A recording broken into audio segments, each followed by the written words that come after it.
Hai, apa kabar teman-teman semuanya? Kali ini balik lagi sama aku Flo di channel YouTube aku di Florentina Iwina. Semoga kabar kita semua baik-baik aja. Dan untuk tambahan informasi juga nih teman-teman ya, kalau video ini dibuat di tanggal 10 Mei. Dan kenapa enggak untuk share video ini? Karena banyak yang nanya juga tentang video ini gitu kan. Lebih produktif juga dan semoga bisa lebih informatif ke depannya. Jadi aku harap teman-teman tetap stay di sini untuk tahu video apa sih yang akan aku share untuk hari ini sama kalian semua. So, check this out. Pertama itu banyak yang nanyain kan, banyak yang nanyain, Flo gimana sih kemarin bisa dapat Schengen visa? Itu pertama banyak yang nanyain, nggak teman-teman yang di sekitar aku, which is teman-teman yang ada di sekitar Manila, teman-teman yang di Indonesia juga, kemudian teman-teman yang di sosmed juga. Tapi di sisi lain tuh kayak mengingatkan kembali ketika kayak ada trauma-trauma gitu loh, kayak ada, karena kan ketika pas mau berangkat itu sempat telat check-in, jadi nanti bakal dikupas sedikit, but it's okay, sudah lewat, udah kayak hampir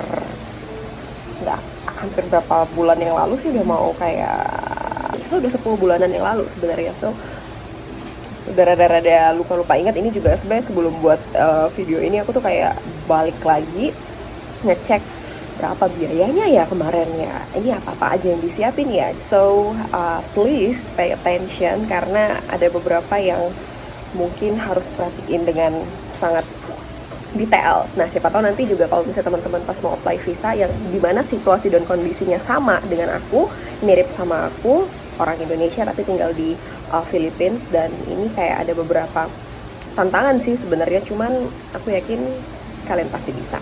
Oke, seperti apa itu? Oke, aku mau kasih tahu informasinya seputar persyaratannya apa aja, berapa lama prosesnya, budgetnya berapa pada saat itu, hal yang perlu untuk kita tahu. Jadi kayak apa sih, kayak hacksnya tuh apa aja yang semoga bisa nih visanya bisa tembus gitu. Ada beberapa tips juga yang mau aku kasih sama teman-teman semuanya. So, ini dia.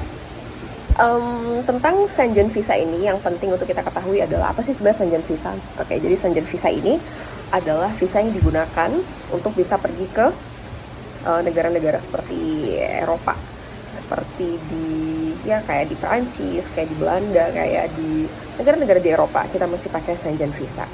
Penduduk-penduduk dari Asia, jadi memang sangat penting dan sangat membutuhkan si visa ini yang kita sebut sebagai Schengen visa. Begitulah kira-kira pengertian umumnya. Banyak yang bilang itu kayak orang langsung mikir ribet nih. Memang rada ribet di awal, tapi sebenarnya prosesnya tuh cepat banget. Sekali lagi kondisinya itu sedikit unik. Balik lagi, aku masih pegang paspor hijau, masih sebagai warga negara Indonesia, dengan kondisi dimana aku mau pergi ke Eropa dan memilih Perancis sebagai negara pertama. Jadi kayak first destination pada saat itu, atau tujuan pertama aku di Eropa pada saat itu adalah Perancis.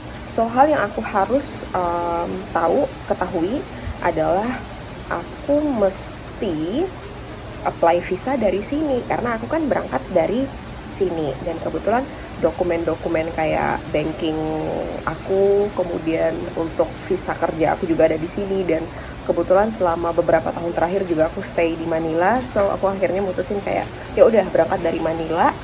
Nah sekarang gimana caranya nih supaya aku bisa di-approve nih visa alias Schengen visanya ini untuk bisa lancar penerbangan dari Manila sampai ke Eropanya. Nah, kurang lebih kayak gitu. Jadi kalau misalnya ada teman-teman yang kebetulan sama-sama orang Indonesia dan tinggal di Manila dan sudah punya visa kerja di Manila, itu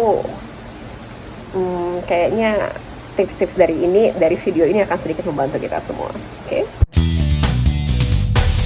Persyaratan dari Schengen visa ini yang paling esensial, website apa yang harus dituju gitu kan. Karena ketika aku apply di sini, aku nggak pakai travel agent. That's the thing. Karena ketika aku pakai travel agent di Philippines, kemarin sempat tanya salah satu travel agent yang di daerah Salcedo Village, di daerah Salcedo. Terus kayak dia itu jadi kayak bengkak banget, jadi kayak mahal, karena kayak aku kan pergi pakai jasanya si travel agent, otomatis kalau misalnya aku pakai jasanya travel agent, berarti mereka yang bakal ngurus semua visa aku kan. Jadi istilahnya tuh kalau mau tahu beres, yang nggak mau capek ya udah pakai travel agent, tapi kamu harus bayar lebih mahal. Nah di sini aku nggak mau pakai travel agent karena ya udah nggak apa-apa ribet, yang penting aku tahu di mana nih, ke pos-pos mana aja nih aku perginya gitu kan. So akhirnya aku pergi ke VFS Global, dan dari VFS Global ini ada kantornya 2 di Philippines, nanti aku akan kasih tahu di mana aja letaknya di Philippines. Tapi kalau misalnya untuk website, kalian bisa cek di vfsglobal.com. Karena nanti dari vfsglobal.com ini otomatis kita yang apply visa secara individu itu harus kayak sekali lagi buat account, kayak email dan password segala macam, dan kita bisa kumpulin semua dokumen-dokumen kita secara online di situ, dan nanti mereka juga akan ngasih tahu kita datang untuk bisa ngumpulin dokumen kita di hari apa, di jam berapa, dan itu dikasih jarak kayak per 15 menit. Jadi jangan sampai telat. Jadi kalau misalnya kamu sendiri yang pilih jadwalnya nih. Kamu sendiri yang pilih jadwalnya. Dia kasih jadwal pilihan dari jam 8 pagi sampai jam 5 sore, dan dari jam 8 pagi itu kayak dari jam 8 teng, 8.15, 8.30, 8.45, begitu seterusnya sampai jam 5 sore. Dan ini kamu pilih sendiri jam berapa kamu bakal datang kira-kira di sana. Nah, kalau misalnya dari jam yang kamu pilih ternyata kamu telat, otomatis kamu harus apply lagi besok hanya untuk ngumpulin dokumen aja. Harus kayak begitu. Jadi usahain on time, in time lebih baik. Jadi lebih baik nyampe di awal daripada harus telat, karena otomatis akan memakan waktu sehari lagi hanya karena telat beberapa menit. Sekarang tentang alamatnya di mana. Jadi aku tadi sempat googling juga kalau VFS Global, kalau misalnya kalian cek VFS Global Philippines itu ada di Eco Plaza Building di Don Chino Roses Avenue di Manila, bukan yang itu. Jadi kalau misalnya mau pilih Schengen visa dan untuk mau keberangkatan pertama itu di Perancis, otomatis pilih yang alamatnya di sini nih. Ini banyak yang nggak tahu. Jadi aku kemarin sempat pergi ke sana tapi ternyata bukan itu kantornya. Akhirnya sempat ngecek lagi di email dan ternyata mereka sertain. Cuman kayak alamatnya kayak kecil banget, jadi kayak nggak kebaca. Nah kalau yang benar itu alamatnya di daerah Salcedo Village.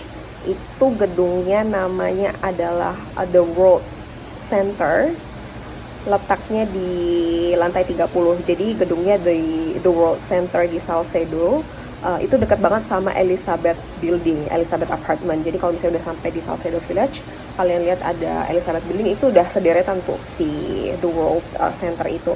Dan di The World Center ini juga banyak ada kayak beberapa company. Kalau misalnya just info aja sih, tambahan info sih ya guys ya.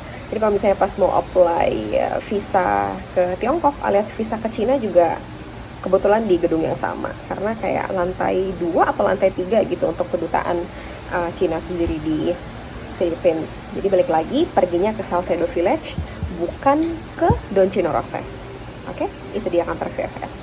So, setelah kita ngebahas kantor vfsglobal.com ini, baru kita ngebahas persyaratannya apa aja. So, apa aja persyaratannya? Ini dia. Nah, sekarang kita ngomongin tentang hal yang paling esensial ketika ngebahas tentang Schengen visa, alias ketika mau apply tentang Schengen visa untuk trip ke Eropa.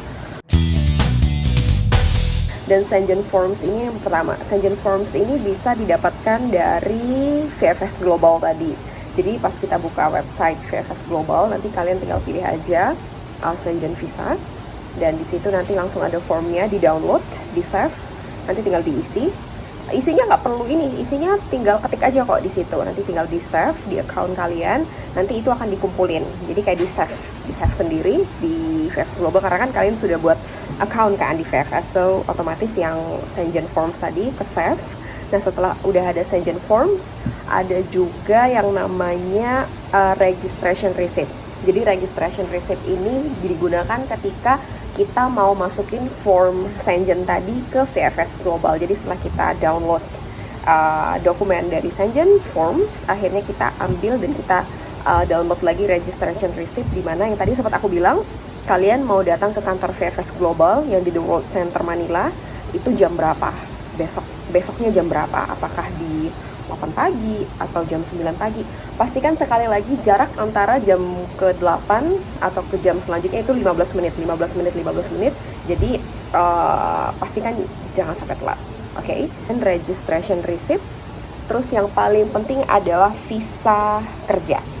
Nah, kenapa butuh visa kerja? Maksudnya visa kerja di Manila ya, karena balik lagi aku masih pegang paspor hijau, jadi warga negara Indonesia, so otomatis ketika di Philippines pegang visa kerja, jadi itu kayak udah paling essence, udah harus punya visa kerja. Karena ditanya, kalau misalnya kamu dari negara lain tapi mau berangkat dari Manila ke Eropa atau mau pakai visa Schengen, kamu harus stay di Philippines sekitar setahun atau 2 tahun deh seingat aku. Karena kalau misalnya kurang dari setahun atau kurang dari setahun berapa bulan gitu ya, itu nggak akan bisa berangkat. Jadi sekali lagi mereka akhirnya pasang kebijakan kalau mau berangkat dari sini otomatis harus punya visa kerja dulu di Philippines. Terus yang visa kerjaku kebetulan berlakunya per 2 tahun. Setelah itu ada yang namanya bank certificate. Jadi bank certificate itu kayak ada 2 di sini ternyata. Kalau di Indo tuh kayak cuma bank certificate aja kan. Apa sih, rekening koran kita bilangnya ya, rekening koran. Tapi kalau di sini ternyata ada 2. Di sini bank certificate sama bank statement. Nah, bank certificate itu bentuknya tuh kayak ada nominal-nominal catatan saldo kita. Jadi cetak aja bank certificate yang sekitaran 3 bulan terakhir transaksi, kalau bisa flow-nya bagus. Jadi kalau memang sudah ada plan mau pergi kemana atau mau apply untuk Schengen visa, pastikan flow-nya bagus banget, cantik flow-nya, ada yang masuk, ada yang keluar, ada yang masuk, ada yang keluar. Jadi itu salah satu faktor visanya bisa di-approve gitu loh. Terus itu ada juga yang namanya bank statement. Itu kayak bank statement sama bank certificate, itu aja deh yang paling penting. Nanti paling tinggal tanya aja, biasa tergantung bank. Kalau bank, ada beberapa bank yang mengenakan biaya kalau mau buat bank statement dan bank certificate per lembar, tapi ada bank yang ya udah kasih gratis. Jadi yang paling populer di Filipina kan sebenarnya kayak bank BDO sama bank BPI, Metro Bank gitu-gitu. Jadi pastikan dari bank kalian apakah ngasih fee untuk cetak bank certificate sama bank statementnya atau free. Setelah beberapa syarat yang tadi, jangan lupa ada paspor kita sendiri, kemudian ada akta lahir atau birth certificate, itu juga penting. Tapi nggak mesti harus dalam bentuk kertas ya. Birth certificate atau akta lahirnya bisa dalam bentuk kopian atau soft file, karena nanti kan kita kasihnya udah versi print. Jadi kalau misalnya teman-teman sempat save atau foto dulu dari Indo lalu save di G Drive, karena aku punya kebiasaan kayak gitu, beberapa dokumen penting aku save di G Drive, jadi aku nggak mesti bawa ijazah, nggak mesti bawa birth certificate segala macam, jadi semuanya kayak udah via soft file. Jadi kalau ada apa-apa tinggal apply aja. Jadi kalaupun mau print ya udah tinggal print aja gitu kan. Terus ada yang namanya travel insurance certificate. Aku pakai Zurich kemarin, so ini ada sedikit cerita sih sebenarnya kenapa aku bisa dapat ini. Nanti aku coba ceritain sama kalian. Oh ya, itinerary. Ternyata waktu aku apply itinerary itu aku sempat lupa kasih. Jadi pas datang ke sana di recheck dokumennya, kalau ada yang kurang dia langsung tanya ini kemana. Ya udah, aku sempat ada yang kurang 1, itu namanya itinerary aku. Itinerary bisa dibuat pakai ketik atau pakai tangan. Karena udah buru-buru ya udah aku tulis itinerary pakai tangan, ngejelasin rencana perjalanan. Kemarin aku cuma catat namaku siapa, umur berapa, pekerjaan aku apa, kewarganegaraan, dan aku tinggal di sini di mana. Terus aku bilang sama mereka kalau aku udah punya visa kerja. Terus aku selama beberapa hari segini rencananya mau pergi ke Eropa dengan beberapa negara tujuan. Aku sebutin negara tujuannya, dan beberapa hari di negara ini, beberapa hari negara ini, beberapa hari, dan udah tinggal pakai tanda tangan, udah beres, langsung kasih. Dan dia juga kayaknya ya udah nggak apa-apa kasih, yang penting kan dokumen yang lain lengkap gitu kan. Tapi sebenarnya lebih baik kalau itu sudah dipersiapkan dari rumah. Jadi jangan terlalu terburu-buru, jadi kayak kayak pusing banget jadi mau buat itu kemarin. Tapi thanks God akhirnya kayak lampu hijau gitu. Setelah itinerary ada yang namanya booking hotel sama tiket. Nah, kemarin sempat ada yang nanya, Flo, waktu kamu apply Schengen visa, apakah kamu beli tiket dulu atau apply Shenzhen dulu? Oke, pertanyaannya bagus sih sebenarnya. Sebenarnya jawaban yang paling benar adalah beli tiket dulu, lalu apply visa. Cuman kayak terlalu beresiko kan sebenarnya buat sebagian orang beli tiket bolak-balik ke Eropa kayak udah belasan juta. Belum lagi booking hotel di beberapa tempat di kota-kota yang mau kita tuju yang harus cocok dengan itinerary kita. Itu kayak udah banyak banget kan. Jadi kemarin lagi dibantu karena punya kenalan di agent travel di Indo, so dia ngebantu untuk ngebookingin hotel dan ngebookingin tiket. Tapi tiket bener-bener kita udah beli. Tiket pesawat itu udah bener-bener beli, udah issued segala macam. Yang belum pada saat itu kayak cuma kita ancang-ancang gitu kan. Nggak apa-apa, ancang-ancang aja teman-teman. Kalau mau ancang-ancang booking aja, booking hotelnya, jangan bayar pakai credit card segala macam dulu, karena kan kita masih ketar-ketir nih, ini visa kira-kira diterima apa enggak nih, takut juga gitu kan gitu. So pertama kali aku apply Shenzhen visa sempat takut sendiri karena takutnya ditolak gitu kan, takutnya ditolak, apalagi sempat khawatir berasa kayak bank sertifikat itu kayak pas-pasan gitu kan. Jadi kayak gimana nih kalau bisa sampai ketolak, udah banyak keluar duit juga kan sebenarnya di awal. Tapi kalau misalnya ada satu trik lagi yang bisa ngebuat Shenzhen visa kamu tembus adalah garantor, alias garantor, siapa yang jadi garanti kamu. Nah, kemarin aku sempat ada cerita juga. Ini aku pergi ke sana kebetulan sama pamanku, which is adiknya dari mamaku, dan kita tuh kayak kayak punya inian yang sama, tanggal dan bulan lahir yang sama. So kita mutusin untuk ngerayain ulang tahun bareng ke sana kan. Jadi akhirnya ya udah kita pergi. Tapi gimana ya? Aku manggil dia Q, Om alias paman. Tapi gimana ya Q ya? Kalau aku pergi, masih belum ini nih duitnya nih, belum ada. Ya udah nggak apa-apa, Q jadi garantor kamu. Oke, jadi garantor. Nah, jadi case-nya begini guys, tambahan lagi.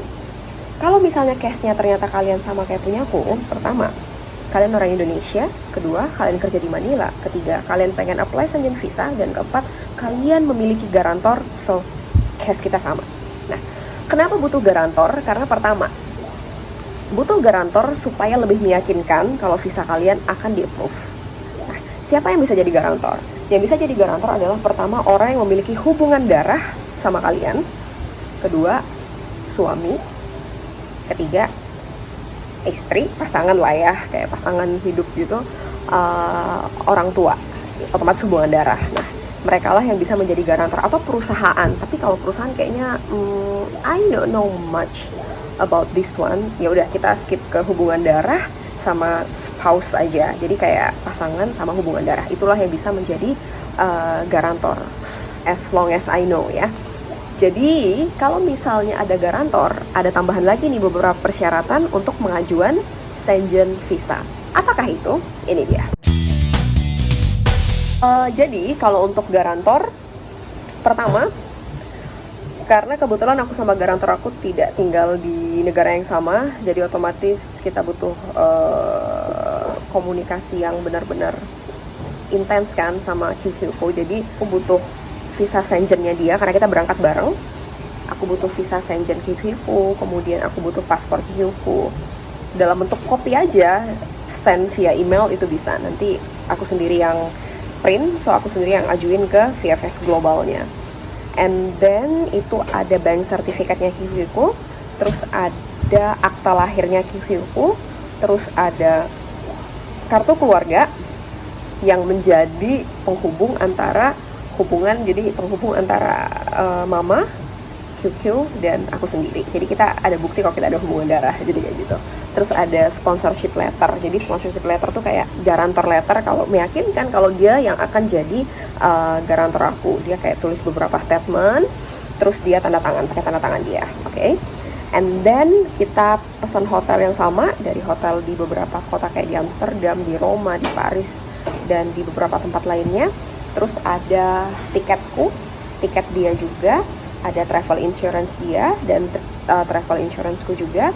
Terus ada akta lahirku kayak tadi, terus ada akta lahir mamaku, which is kakaknya dari QQku atau cicinya QQku.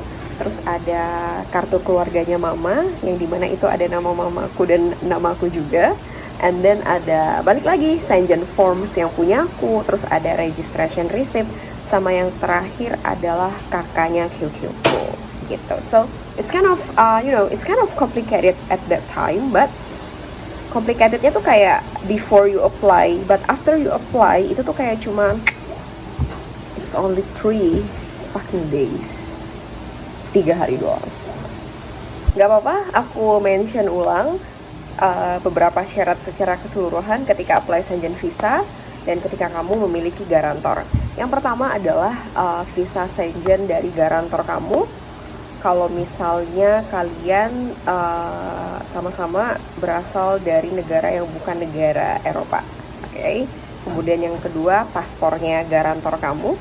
Yang ketiga adalah bank sertifikat dari garantor kamu. Biasa bank sertifikat ini isinya berlembar-lembar. Jadi kayak transaksi 3 bulan terakhir, so otomatis butuh berlembar-lembar. Semakin banyak transaksinya ya semakin banyak lembarannya. Kalau di Philippines mah per lembar bayar gitu loh, kayak 50 peso. Sedangkan di Indo it's free man. And then yang berikutnya itu ada akta lahir dari garantor kamu. Kemudian ada KK alias kartu keluarga dari garantor kamu. Selanjutnya ada sponsorship letter alias garantor letter. Selanjutnya ada bukti dari bookingan hotel kalian. Ini sebenarnya nggak mesti harus bayar sih, jadi kayak ya udah pilih yang nanti aja bayarnya kan. Terus tiket otomatis sudah harus dibeli. Kemarin kita pilih Qatar Airways, so landingnya di Doha karena kan nggak ada flight langsung, so we are transit di Doha. Doha lagi, aku jadi ingat kejadian ketinggalan telat check-in. Nanti lihat videonya, nanti aku kasih linknya di sini. So setelah itu udah tiket, udah harus beli, ada travel insurance juga. Travel insurance-nya aku dapetin dari Indo karena dibantu sama teman. Dapetin di Indo. Aku kemarin nggak sempat ngecek travel insurance di sini dapatnya gimana, so sorry. Terus ada akte lahirku sendiri. Setelah itu ada akte lahir mamaku. Terus ada kartu keluarga mamaku, which is ada namaku di dalamnya. Aku masih nebeng kartu keluarga mama soalnya. And then ada yang namanya, tadi kartu keluarga mamaku udah ya? Udah kan yang ada akunya? Kayaknya udah. Terus ada Shenzhen Forms, terus ada registration receipt, sama terakhir itu ada kartu keluarga si garantor aku. So itulah beberapa dokumen yang harus kalian siapin kalau misalnya kalian mau apply Shenzhen Visa yang membutuhkan garantor, di mana kalian adalah orang Indonesia dan posisinya di Manila. So we are kind of in the same kayak di masalah yang sama gitu loh. Jadi aku kasih tips, semoga aja bisa membantu teman-teman semuanya. Panjang banget ya juga ternyata ininya, beberapa persyaratannya. Kalau untuk berapa biaya proses Shenzhen Visa ini, sebenarnya kalau biayanya di Philippines itu adalah 3.530 peso. 3.530 peso itu kayak biayanya, tapi ternyata ada beberapa fee service. Jadi totalnya adalah 5.170 peso. 5.170 peso itu kalau diidarin kayak anggaplah 1 peso itu kayak 280 pada saat itu. Jadi kayak 1 peso sama dengan 280 IDR. Berarti totalnya itu adalah 5.170 dikali 280 itu adalah 1.447.600 rupiah. Itulah biaya untuk apply Shenzhen Visa di Manila di Philippines. Kemudian aku juga ingat waktu buat bank sertifikat itu 450 peso. Jadi 450 dikali 280 sama dengan 112.500 rupiah. Next itu adalah berapa lama prosesnya. Jadi untuk prosesnya sendiri, proses dari beli tiket itu, ini sebenarnya plannya rada-rada mendadak sih.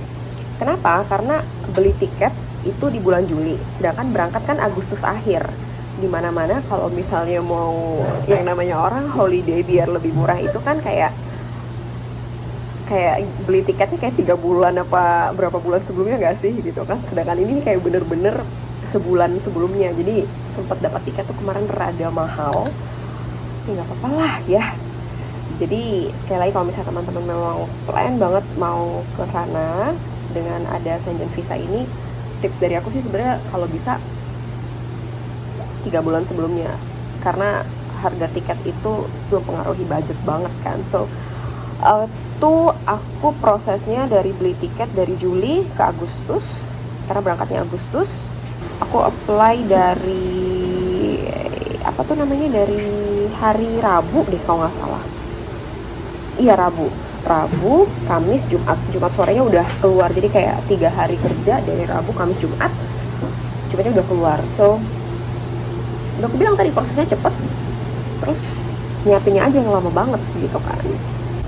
Oh ya, I almost forgot to say one thing. Jadi aku hampir lupa mention satu hal lagi. Dokumen yang harus kalian punya, kalian bawa, itu adalah ITR. Jadi ITR ini adalah Income Tax Return, dimana income tax return ini pasti kalian punya kalau misalnya kalian udah kerja di Philippines dan udah punya visa kerja alias 9G visa. ITR ini sebenarnya adalah bukti kalau kalian udah bayar pajak, dan ini disebutkan pajak selama 1 tahun. Jadi selama 1 tahun atau selama 1 bulan, aku lupa, pokoknya nanti dikasihnya sama HR.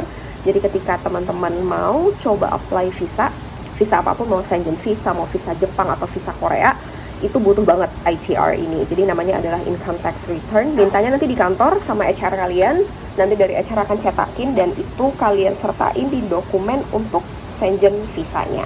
So dari Shenzhen visa, dari ITR ini ada dimension berapa banyak tax yang udah kalian bayar dari kantor, gaji kalian berapa, dan dari itulah dia beberapa persyaratannya. Jadi dokumennya sebenarnya lumayan complicated, lumayan banyak. Selama persiapan memang banyak banget, tapi kalau udah jadi hanya 3 hari aja. Next itu adalah akhirnya itulah dia beberapa informasi tentang apply Shenzhen visa.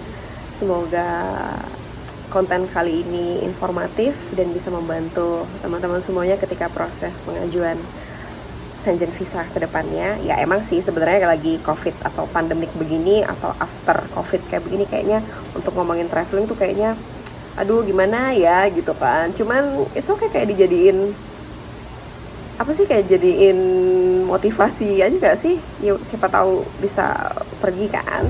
And then untuk kali ini itu aja vlog tentang Shenzhen visanya.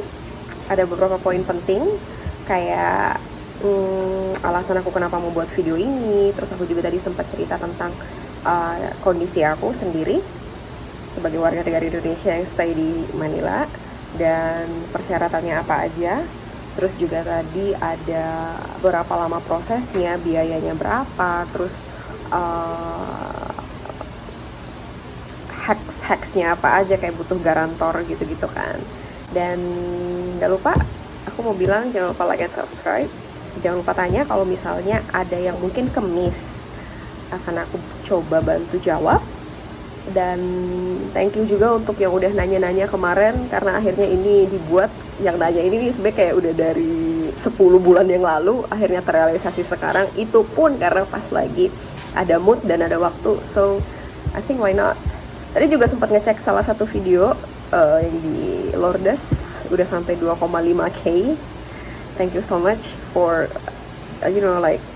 view my video to be my viewers. Dan sekali lagi sampai ketemu di video selanjutnya, sampai ketemu di informasi selanjutnya dan di video travel selanjutnya. Stay safe dan stay healthy, banyak-banyak minum air putih, and bye-bye.